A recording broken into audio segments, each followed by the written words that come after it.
So welcome back to my channel. This is Gamer Dom, and time for another rambles from me. So it's been a bit quieter this week on the World of Tanks front, so a relatively short edition from me. So a couple of things we'll be looking at. First of all, a new Russian medium premium tank. Hey, the STG even, and worryingly another one of the sort of one of those cartoony type camo tanks. We shall see about that. There's also news on the new Swedish medium premium tier 8 tank, the Struntwagen 81, the Centurion knockoff. We'll also be looking at some of the changes to the British tank destroyer line that War Gaming are looking at in patch 9.2. Going through the test server at the moment, probably long overdue. An interesting story around preventing team damage.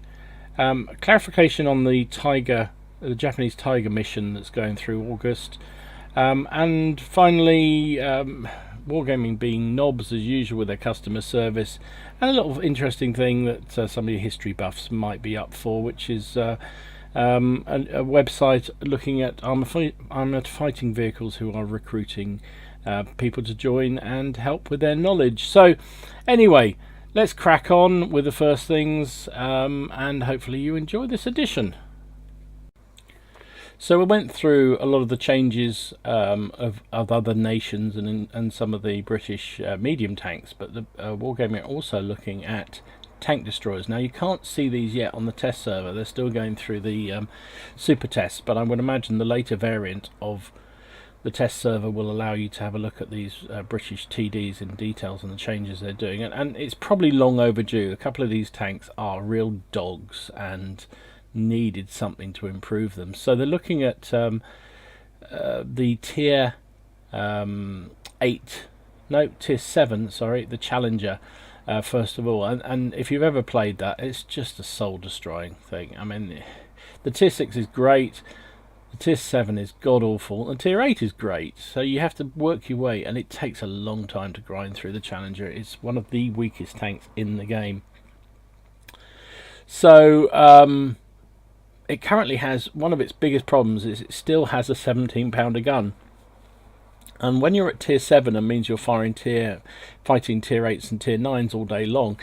It doesn't have the punch. It does not have the punch. So nobody respects you because you're only doing 150 average damage if you pen them. And so, you know, I used to get in a nice position where other TD would cause, you know, would make people really think seriously about it, and people just roll straight at you because they go, okay, well, you hit me once and then I'll just kill you.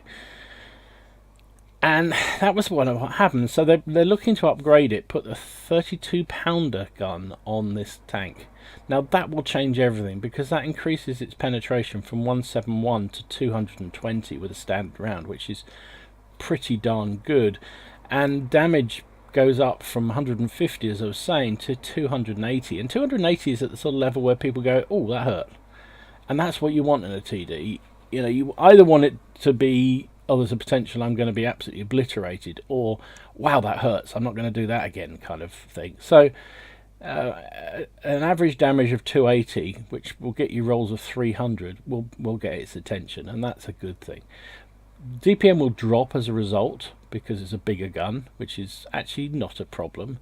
It's all very well having high DPM, but if you can't pen and you don't do much damage, then you know it's no use to you. So it drops to 2,200 and what's that? There's too many twos in there. 2,200, we'll say. Module damage goes up. Don't remember particularly. It just died so quickly. I don't really remember modules dying particularly when I played this tank. Reload is increased from 3.7 to 7.4, so that's the big ass gun kicking in. Rate of fire went from 16 to 8, or will go from 16 to 8, so that's halving it. But again, you're going from a 17-pounder gun to a 32-pounder gun, so that, you know, accounts for that. Shell velocity, surprisingly, will also drop slightly, 884 to 878, which is slightly surprising. Accuracy will get worse, 0.288 to 0.336, but 0.336 isn't god awful. Again, tends to be a thing with the guns. If you've got a big gun, the accuracy is worse and aim time is worse. And I guess you've always got the option to stick with a lower gun if you wanted to. Well, why you would do that, I have no idea. Aim time goes up from 1.53 to 1.92, still perfectly acceptable. Bearing in mind, with the reload time being longer, if your aim time's longer as well, you're sitting there loading while you're aiming in on the target. So 9 times out of 10, you don't tend to snapshot in a TD like this. So you're lining up the shot, it's reloading, meanwhile the aim circle is coming in, and then by the time you loaded, it's in enough that you can get an accurate shot away. So, perfectly reasonable, I think. Reduced dispersion after shot from firing, 3.35 to 2.81. That's good. Increasing dispersion during turret traverse while at maximum speed, 1.23 to 1.38. That's not a big thing. Again, that's mechanic of being having a big gun. And increased turret traverse to 18 degrees per second. So that's good, because that big ass turret took a long time to swing around. So, bit of love for the Challenger. I think that's a good thing. That Tier 7 was really, really weak. Had suffered. Well, I just remember the pain of going through that. I still consider it one of my worst tanks in the game. The Tier 9, the Conway. Now, I'll have a love-hate relationship with this. I've had some blinding games, but I've also had more absolute cack games. So, again, I think it deserves some love. The Charioteer at 8, they're not touching, because that is a brilliant TD. One of the best in the game in my book. So you get from a absolute dire Challenger into a brilliant Charioteer onto a Conway. It's a bit of a nondescript sandwich, really. So the Conway, looking to increase its top speed from 35 to 50. That's always welcome, because the problem with the Conway at the moment is if you get observed, if you get spotted, it's really hard to get away, and you're a big ass target. You get spotted a long way and your speed's crap, so you just die basically. So because it is a Tier 9 and you're facing Tier 10 heavies that can see longer than lights can. So yeah, good thing too. Adding a new BL 5.5 inch anti-tank gun, a Tier 10 gun. Good. So I think this is again part of Wargaming's move to sort of show that lines have logic in them. So you went from a Conway, which had a fairly conventional gun, to the ship barn at Tier 10, which has a massive ass gun, and there's no logic to that really. So they look like they're going to put a big shitty gun, big boomstick, on the Conway as well. This is this 5.5 inch, which has a penetration of 260, so only a millimeter more, but damage goes from 400 to 600, so that's pretty darn good. DPM again, big guns tend to fire less quickly, so your DPM drops 2.6. You're more reliant on, you put all your eggs in one basket. When you hit, you want to do damage, because you're not going to probably get that many shells off. So 2600 DPM is the drop on that. Increased damage to modules from 165 to 191. Yeah, well, that's being hit by a 5.5 inch shell will do that to you. Reload time increases from 7.47 to 13.8, so it's going to be a long old hole when you're sitting there, but if you're doing a lot of damage with its shell, you don't mind so much. Rate of fire goes from 8.0 to 4.3, so yeah, almost halves it. Reduces the shell velocity from 1067 to 850, so you're going to have to lead the shells a bit with that kind of shell velocity, but again, it's a big shell. Decrease in accuracy 0.30 to 0.36. That's not, actually it's a fairly substantial drop. That's but again, it's a big shell. Aim time goes up from 1.82 to 2.3, still manageable. Increased dispersion during turret traverse from 0.09 to 0.13, and dispersion during turret traverse at maximum speed from 1.53 to 2. So yeah, I think that's good. It's nice to have a bigger gun on the Conway. I think that will make a big difference to that vehicle as well, make it a little bit more consistent in terms of what it does. The ship barn, the FV40 4005 Stage 2, the Tier 10. What are they doing to that? Increasing the maximum speed from 35 minus 12 to 50 minus 15, so anything that increases speed on a tank I think is a good thing. Target dispersion was reduced during turret traverse from 0.326 to 0.288. Now that's pretty good, that's very good. So that means when you whip your turret around, the aim circle's going to get much tighter very quickly. That's very good. Increased dispersion during turret traverse at maximum speed from 3.91 to 4.6. Oh, increase. So okay, so if you're stationary and you bring your turret around slowly, then it's better. But if you're moving and you do it quickly, it gets worse. That's logic there. I don't have a problem with that. Increased dispersion during hull traverse while at maximum speed from 10.7 to 15.33. They don't want you firing on the move in this thing, basically, is what they're saying. Turret traverse increased from 12.5 to 16.7. That's a hell of an increase. Wow. And gun depression goes from -5 to -10. Wow. Horizontal traverse range increases from 90% to 180%. Okay, so not massive changes from the ship barn, but the speed increase, those changes on dispersion will make a difference, that's for sure. So anyway, good to see the British tanks are having some love. You know, the mediums they were looking at, they now need to look at the heavies, as a lot of people pointed out in the comments on one of my rambles. The British heavies are very, very weak, I think, compared to a lot of the others. They could do with a bit of love and attention, but they seem to be getting round them all slowly but surely.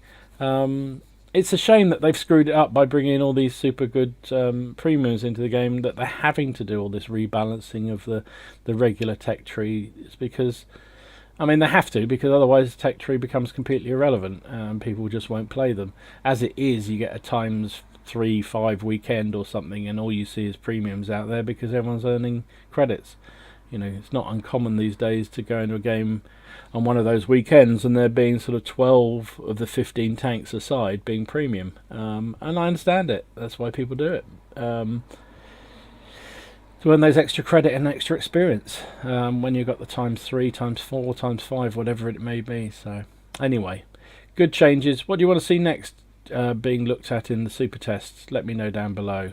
There's been a lot of things being worked on, so what's next? British heavies would be my request. So it's been months and months and months since we had any new Russian premium tanks, wasn't it? So how about another Russian tier 8 premium medium tank? I know it's not a heavy, so it's sort of second best, but let's do a medium instead. So that's what war game we've done. There's a new medium doing the rounds on super test. The STG tier 8 medium, and they are this is Daily Bounce. Looking at some pictures of this thing, I mean it looks like an object. Come on, where's the picture? It looks like an object 416, but sort of with and they're going to put this fancy, my goodness, sort of propaganda type camo on it by the look of it. I mean, it looks kind of nice tank. Do we really need another tier 8 premium? Especially a Russian one? Yeah, look at all the propaganda down the side. So a bit like the bit like the Defender, it's going to be available in both versions, so plain and also the one with all the sort of propaganda all over the side. What Express believe the tank will maybe be available in September as celebration of the Day of Tank Cruise 2017. But this can't be guaranteed. And Harkonnen, who does the blog, says it may look like another Russian premium, but it looks pretty decent and a good alternative to the first prototype or the T44-100. I don't know about that. I'm not sure I'm going to be buying any more Russian mediums anymore. 1,350 hit points, has a 120mm gun, which has a standard penetration of 212, which is actually okay. APCR isn't a massive upgrade, only 248, which is, yeah, not a massive upgrade. 61 with HE, 390 alpha, reload time 13.43, rate of fire 4.46, aim time 2.4, so a bit tardy, but it's a 122mm gun, what do you expect? So it's giving you a DPM of 1,743, which isn't fantastic. Accuracy, however, is very good, 0.36, and that was without any kind of decent crew. This is just 100% crew. Gun depression, well, it's a rear-mounted turret, so -6 degrees is actually better than I might expect it to be. Traverse speed 36.5 for the turret. Top speed 50, so it's fairly nimble. Ground resistances look pretty reasonable. Hull armor is 100. How? Have a look at the Tanks GG picture. Yeah. So it's fairly well angled, that, and it's very low silhouette and pretty well angled. So that 100mm is going to be quite effective, I would think. 45. Turret armor is 210, so if you can get it hull down, it's going to be pretty useful. But then it doesn't have much gun depression, so you're going to have to get behind wrecks or on flat ground behind things rather than on a hillside. Only 28 tons, 400 horsepower engine, only 14.29 power ratio. So while it does a good top speed, it's going to be sort of medium speed to get away. It's not fantastic at getting away. Concealment is very good, 32.9% as a standard. That's very, very good indeed. And in moving, 25%. That's very good. 370 view range is Russian, and a 4-man crew. So yeah, okay. So if you want yet another Russian Tier 8 medium premium tank, September seems like that's when it's coming. Watch this space.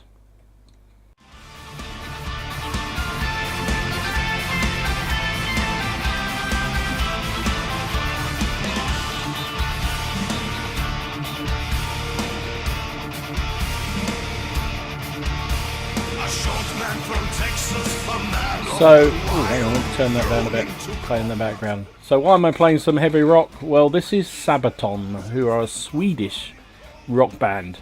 I've never heard of them myself, but then I'm an old fart. But I love the bit of Wolf films in it. I love a bit of rock myself. I'm big into it. Dom the Rocker. Off your rocker, more likely. So, let's turn this off. So, basically, this is a Swedish rock band, big style band in Sweden, apparently, and Wargaming are doing a kind of link up with them. And speculation is that this will be in time for Gamescom. So, what does that matter? Well, it looks like they're going to link the long awaited Swedish Tier 8 premium medium tank, the Struntwagen Struntwagen 81, the Centurion knockoff, and it looks like they're going to use the link up with that band and Gamescom to launch it at Gamescom 25th of this month. That's what Daily Bounce is speculating, and I have no reason to suggest that otherwise. So and you can see this is the advert. I mean, it's a fairly clear giveaway, isn't it? Player party.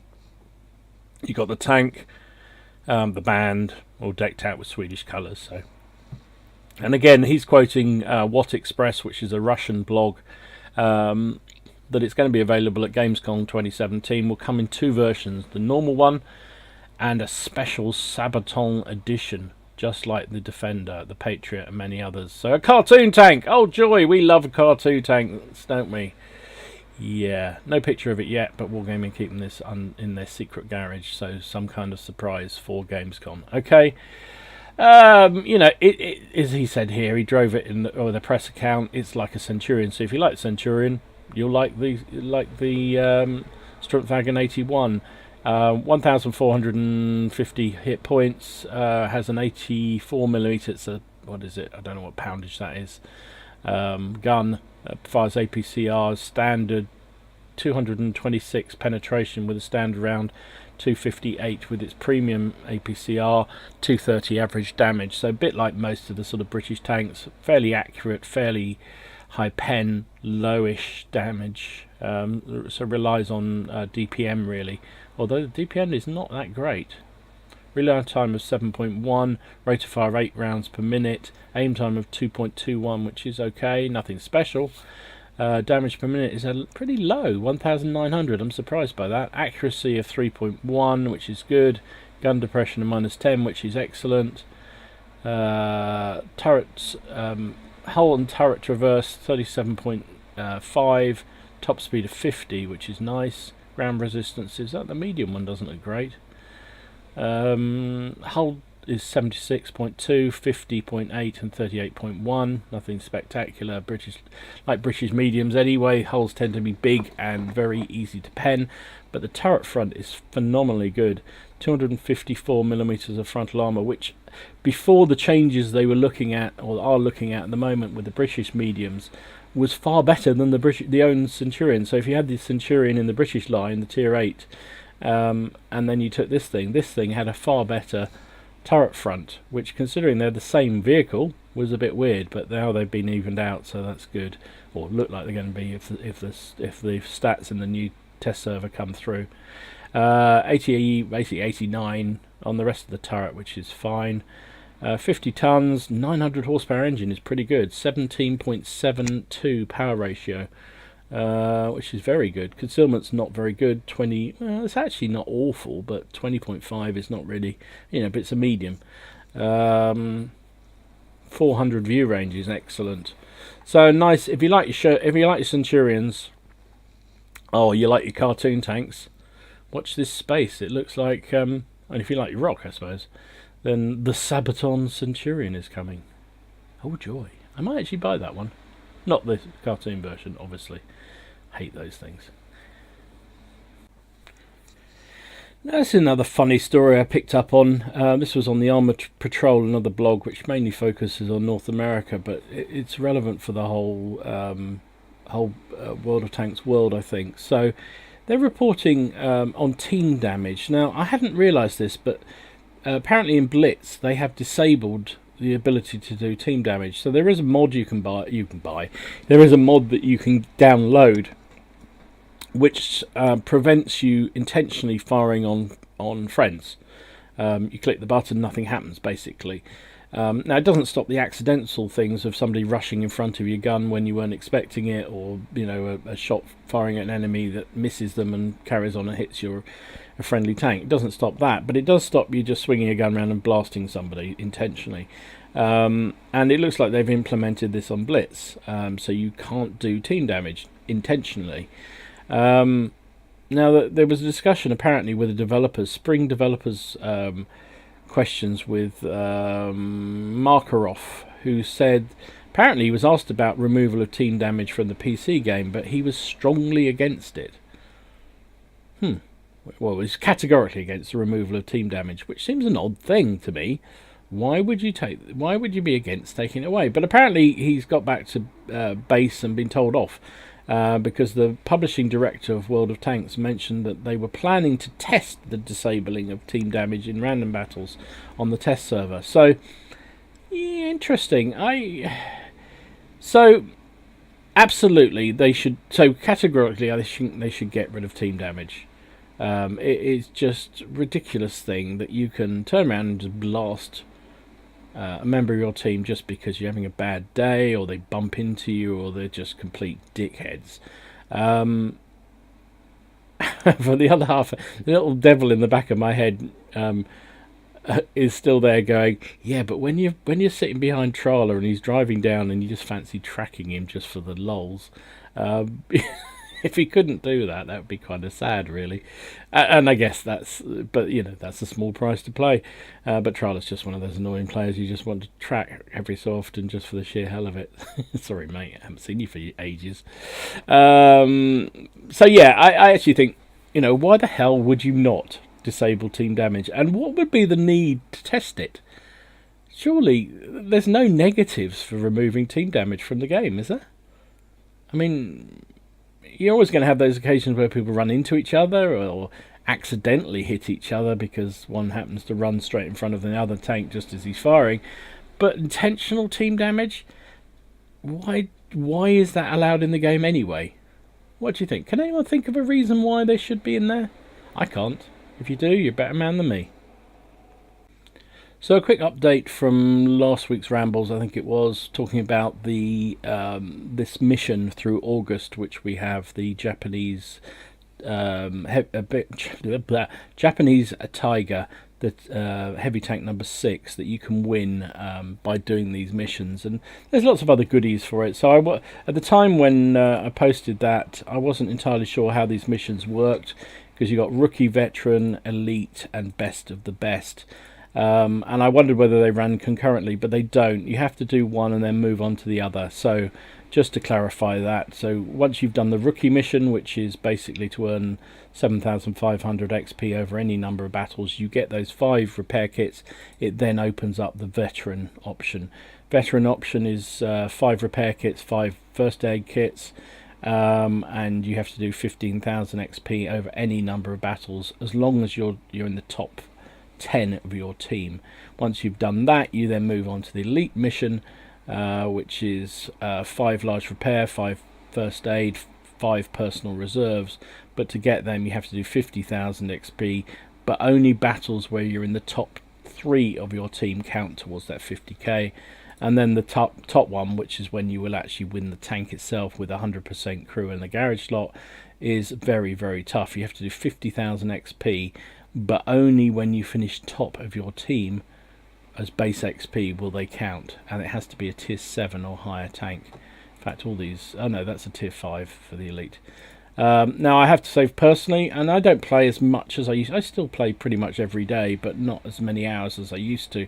But even then, I've gone through the rookie, the veteran fairly easily. I'm halfway through the elite, I think, pretty much. I'm not sure I'll do the best of the best, but then I've already got the tank. The only thing I really kind of like the idea is having this 100% crew would be really nice, because at some point I'll unlock the Type 5 heavy, and to have a crew already with brothers in arms, either to put in that tank or put in one of the lower tier tanks and swap them into the Type 5 would be really useful. But 50,000, finishing only top on your team, doesn't matter whether you win or lose, in a tier 7 or above, that's pretty tough to do for 50. I don't know. Anyway, we'll see. I'll update you if I manage to get there, but let me know where you are on it. And it does say here, with that other point about it does say quite clearly, if you've already got the tank, you'll get 1.5 million credits and the garage slot. Now I've already got the tank, so I'm only really going for the crew. That would be the only reason for me doing it, but the 1.5 million credits is always welcome.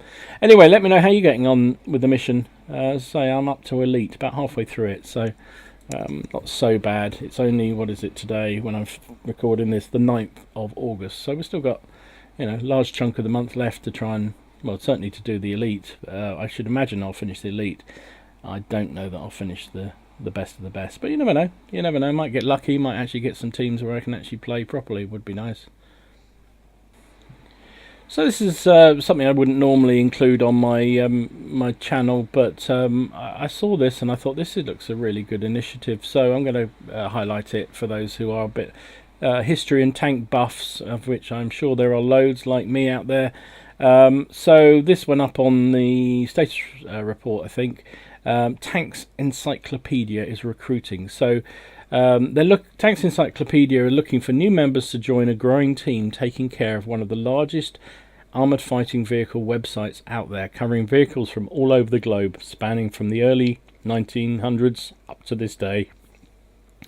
Do you want to write articles about AFVs, researching and sharing your knowledge about the vehicles such as tanks, IFVs, wheeled vehicles and more? Do you like to draw high quality images of military vehicles and or make awesome 3D models of said vehicles? Do you like to work on unique video series for YouTube? If so, join the Encyclopedia team for a new hobby. So it's a hobby, it's not a job. If you're looking for a job out there, I'm sorry, you're not going to get paid for this. But if you're into your tanking and you like your modelling, and I'm sure there's lots of people who do that, this may be an interesting option for you. So anyway, I'll put the link down below in this video, but if not, go along to status report, have a look at this, and it may be something of interest. I'm tempted to do it myself.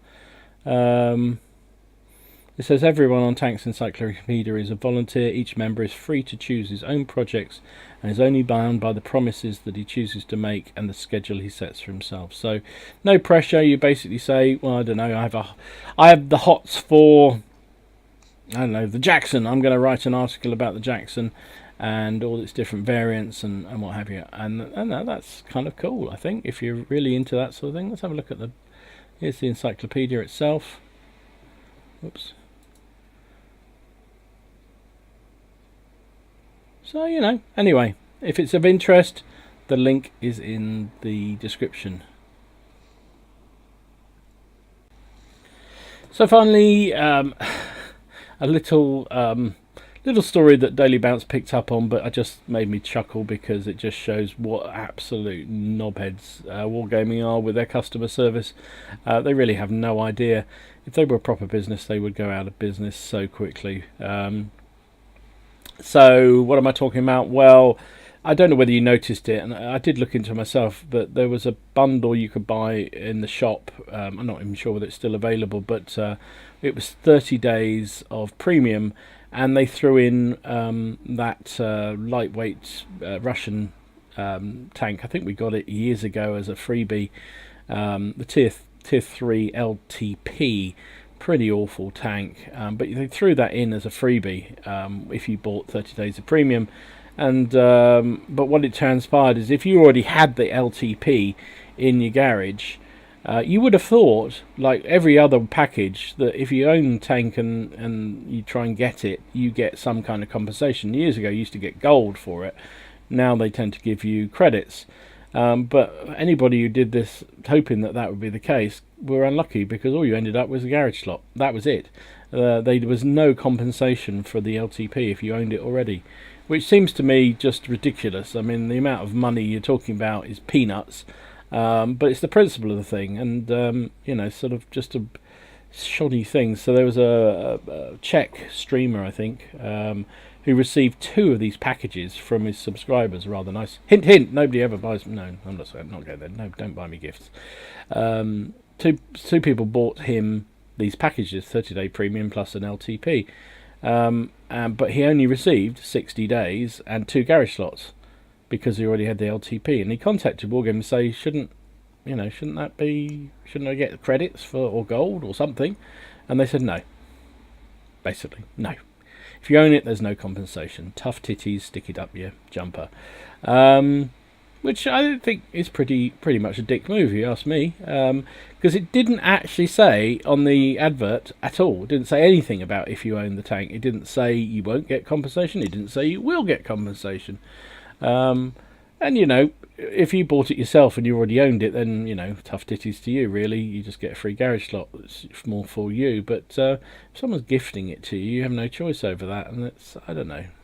Anyway, just seemed. I thought it was just made me chuckle, and I thought, what a dick move, Wargaming. How to piss off your audience with something so minimal. I mean, how much is the credits for a tier 3 light tank?